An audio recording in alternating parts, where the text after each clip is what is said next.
Hello everyone, आप सभी का हमारे एच के अकेडमी चैनल में बहुत बहुत स्वागत है। और आज मैं एक बहुत अच्छा एक अपडेट लेके आई हूँ, यानी जेआरएफ और एसआरएफ में कितना फेलोशिप अमाउंट मिलता है। बहुत लोगों के क्वेश्चन होते हैं, या फिर जो नए नए ज्वाइन करना चाहते हैं पीएचडी, या जिनका अभी अभी रिसेंट में जेआरएफ हुआ है, या फिर फ्यूचर में वो स्कोप देख रहे हैं पीएचडी में, तो उनको उनके पास कोई फेलोशिप है तो उसमें कितना अमाउंट मिलता है उसके ऊपर आज बात करेंगे। मैं अपना कैनरा स्कॉलर पोर्टल आपको दिखाऊंगी कि उसमें कैसे आपको अमाउंट जो है वो दिखता है, या फिर आपका अमाउंट जो है वो कितना मिलता है जेआरएफ के समय, और उसके बाद एसआरएफ के समय कितना मिलता है। इसके बाद एचआरए का क्या क्राइटेरिया होता है, किस बेसिस पे आपका एचआरए मिलता है, या फिर कौन सी मेट्रोपॉलिटन सिटी के बेसिस पे कितना एचआरए आपको मिलता है, कॉन्टीजेंसी कितना मिलता है आपको, साल भर का जो कॉपी किताब या फिर जो भी खर्चा है आपका रिसर्च से रिलेटेड, जिसमें इंस्ट्रूमेंट खरीदने हैं, या फिर आपको लैपटॉप से रिलेटेड कुछ हार्ड डिस्क जैसे चाहिए, पेन ड्राइव चाहिए, तो उन सब का कॉन्टीजेंसी कितना मिलता है, जेआरएफ के समय कितना मिलता है, और एसआरएफ के समय कितना मिलता है। इसी के साथ ही तीनों में देखेंगे कि जेआरएफ, एसआरएफ और एनएफ ओबीसी तीनों में कितना अमाउंट मिलता है। इन सारे सवालों के जवाब आज हम इसे एक वीडियो में देखने वाले हैं।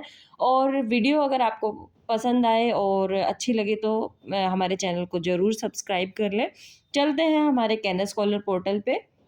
तो गाइज़, ये है मेरा कैनरा स्कॉलर पोर्टल, और यहाँ पे मैंने पेमेंट शेड्यूल पे ये निकाला है। और पेमेंट शेड्यूल में आप देखोगे कि मेरा जो बैच था वो 2021 सितंबर था, तो मेरा जो पेमेंट हुआ था वो फ़ी पेमेंट जो पीएचडी का 29 जुलाई 2021 हुआ है। और उस दिन से 3 दिन आपके काउंट होते हैं, यानी 29 जुलाई, 30 जुलाई, 31 जुलाई। तो तीनों दिन का आपको कॉन्टीजेंसी मिलता है, फेलोशिप का अमाउंट मुझे मिला था और एचआरए भी मिला था। यानी आपका जिस दिन से एडमिशन शुरू होता है या फ़ी पेमेंट शुरू होता है, उसी डेट से आपको जो फेलोशिप का अमाउंट है वो मिल जाता है। और मुझे ये वाला जो अमाउंट है वो पुराना वाला जो एचआरए या और जो जेआरएफ का अमाउंट था वो मिला था। यानी 2022 में जब अपडेट हुआ तो उसके बाद जो बढ़ा हुआ जो अमाउंट था वो भी बाद में मुझे मिल गया था। तो यहाँ पे आप देख रहे हैं कि आपको यहाँ पे पेमेंट स्टेटस दिखाता है। पेमेंट स्टेटस जैसे मुझे ये मिल चुका है, इसलिए मुझे ये जनरेटेड दिखाता है। इसके बाद चलते हैं कि करंट में जेआरएफ का अमाउंट जो है वो कितना है। तो जैसा कि मैंने आपको बता 2022 में एचआरए अमाउंट बढ़ा था, तो हम लोगों को जनवरी 2023 में जो है बड़ा हुआ अमाउंट मिलना शुरू हो गया था, और जितना भी पुराना वाला जो था वो सारा इंसेंटिव के रूप में हमें मिल गया था। तो करंट में जो जेआरएफ का अमाउंट है वो 37,000 है। यानी आपका एक मंथ का जो फेलोशिप मिलता है आपको 37 प्लस एचआरए मिलता है। एचआरए डिपेंड करता है आपकी सिटी पर, यानी आपका जो मेट्रोपॉलिटन सिटी है वो किस रैंक पे है उसके बेसिस पे आपको मिलता है। और इसमें आपको 20%, 18%, 16% इस तरीके से जो लेवल है उसके रखे गए हैं कि आपको जेआरएफ जो है वो कितना मिलेगा।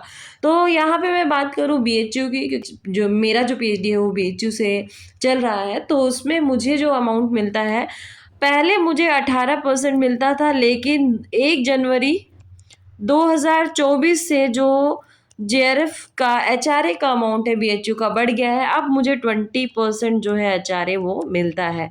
तो यहाँ पे मुझे, आप अगर यहाँ पे देख सकते हैं, तो यहाँ पे सिर्फ यहाँ पे जो है वो पुराना वाला ही एचआरए दिखा रहा है, जो कि हर महीने का अपडेट आपको देता है कि 1 जनवरी से 31 जनवरी या 1 जनवरी से 31 जनवरी तक आपको कितना एचआरए अमाउंट मिला है और कितना फेलोशिप मिला है।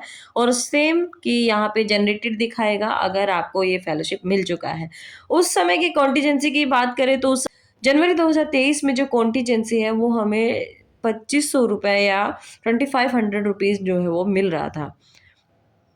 इसके बाद जो आपका एसआरएफ है वो आपकी जो डेट ऑफ एडमिशन या फ़ी पेमेंट की जो डेट है उससे काउंट होता है। 2 साल तक आपको जेआरएफ का यही अमाउंट मिलता है, यानी करंट में 37,000 प्लस आपका जो एचआरए है आपकी सिटी की बेसिस पे वो मिलता है। इसके साथ-साथ जो आपका एसआरएफ है, जैसे मेरा जो एसआरएफ अमाउंट है वो 1 जुलाई 2023 से शुरू हुआ था, तो इसमें मुझे जो फेलोशिप अमाउंट है वो 42,000 मिल रहा था। और उसमें जो एचआरए है, क्योंकि 3 दिन का मेरा, क्योंकि 29 जुलाई को एडमिशन हुआ था, तो उसमें आप मेरा जो एचआरए, इसलिए इसमें 6 1746 दिखा रहा है। आपके में जितना भी आपका डेट ऑफ फ़ी पेमेंट है, उसमें जितने भी डेज़ होंगे आपके वर्किंग के या फिर जितने भी आपके डेज़ होंगे मंथ के, उसके बेसिस पे ही एचआरए यहाँ पे काउंट होता है। यानी पर डे का आपका एचआरए जो है वो काउंट होता है।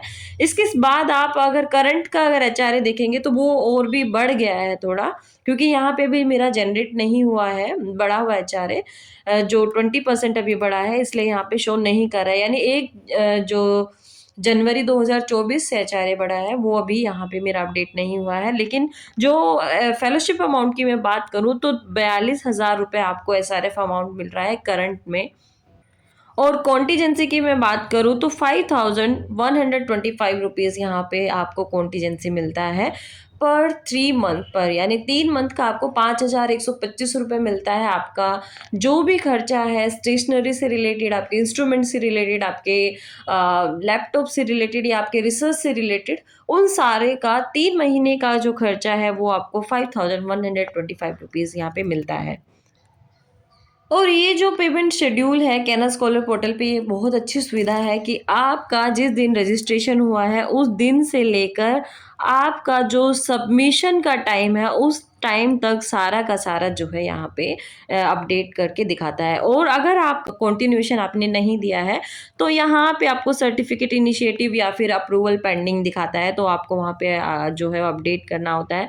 और जब आप सर्टिफिकेट इनिशिएट कर देते हैं यानी कंटिन्यूएशन आप लगा देते हैं तो उसमें आपका जो फेलोशिप है वो अप्रूव्ड दिखाता है। अप्रूव्ड आपको कब तक दिखाता है, यानी मंथ के स्टार्टिंग से लेके 15 तक, यानी आपका मिड मंथ तक आपका अप्रूव दिखाता है। आफ्टर 15 ये क्या है आपका जनरेटेड सिचुएशन में दिखाता है, और जनरेट होने के बाद with in 2 to 3 working days या फिर हो सकता है विद इन 1 वीक या 1 मंथ आपका क्या है फेलोशिप आपके अकाउंट में आ जाता है। तो ये पूरा प्रोसेस है आपका जेआरएफ टू एसआरएफ, और जेआरएफ में कितना अमाउंट मिलता है, एसआरएफ में कितना अमाउंट मिलता है।